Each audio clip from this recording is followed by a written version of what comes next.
एक दिन की बात है।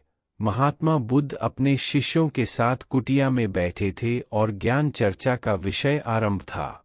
शिष्यों के आग्रह पर उन्होंने एक कहानी आरंभ की। समीर नाम का एक जल्लाद मगध राजमहल के पीछे बने कस्बे में रहता था। वह मगध साम्राज्य का प्रमुख जल्लाद था। उसका सारा जीवन दोषियों को फांसी देने में बीत गया। अब वह लगभग 60 वर्ष की आयु का हो गया था। समीर अब राजकीय सेवा से मुक्त हो चुका था और अपना अंतिम जीवन वह अपने घर में व्यतीत करता था। अपने जीवन काल में किए गए सभी घटनाओं को याद करता और पश्चाताप करता। मेरे हाथों इतने जीवों की हत्या हुई। यही सोच विचार करते हुए वह नहा धोकर तैयार हुआ। जैसे ही वह खाना खाने के लिए बैठा, दरवाजे पर आवाज आई। समीर बाहर निकल कर देखता है तो एक भिक्षुक उनके द्वार पर खड़ा है, जो जान पड़ता है काफी दिनों की तपस्या के बाद उठा है और भूख से व्याकुल है।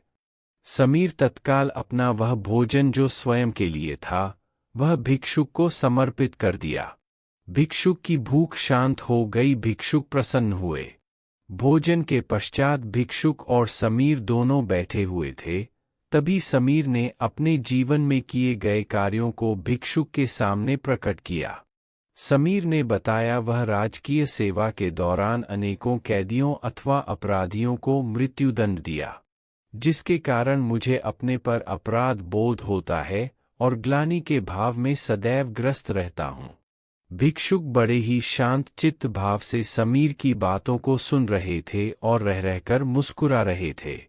समीर ने अपने जीवन के प्रत्येक घटनाओं को भिक्षुक के सामने रख दिया। समीर की सभी बातें समाप्त होने के बाद भिक्षुक ने उसे दोनों हाथों से उठाया और हृदय लगा लिया। कहा, वत्स, तुमने यह सब क्या स्वयं से किया या फिर किसी के आदेश के कारण?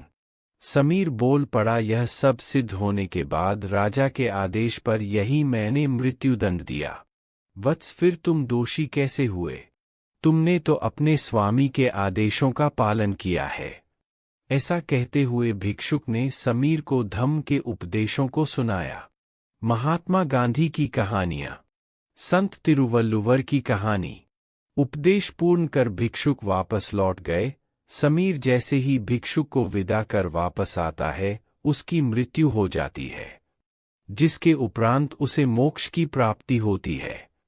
कहानी अंत कर महात्मा बुद्ध शांत हुए।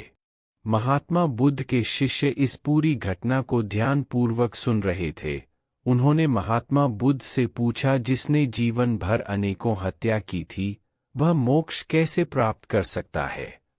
महात्मा बुद्ध मुस्कुराए और अपने शिष्यों को समझाया, जिसने जीवन में पहली बार ज्ञान की प्राप्ति की हो, अंत समय जिसका निकट हो और ज्ञान के शब्द उसके कानों में पड़े हो, वह मोक्ष की प्राप्ति कर लेता है। महात्मा बुद्ध ने बताया, हजारों हजार शब्दों के उपदेश व्यर्थ हैं, जब तक व्यक्ति का मन शांत ना हो। मन शांत होने पर एक शब्द से भी ज्ञान प्राप्त हो सकता है। ज्ञान से ही मोक्ष की प्राप्ति संभव है।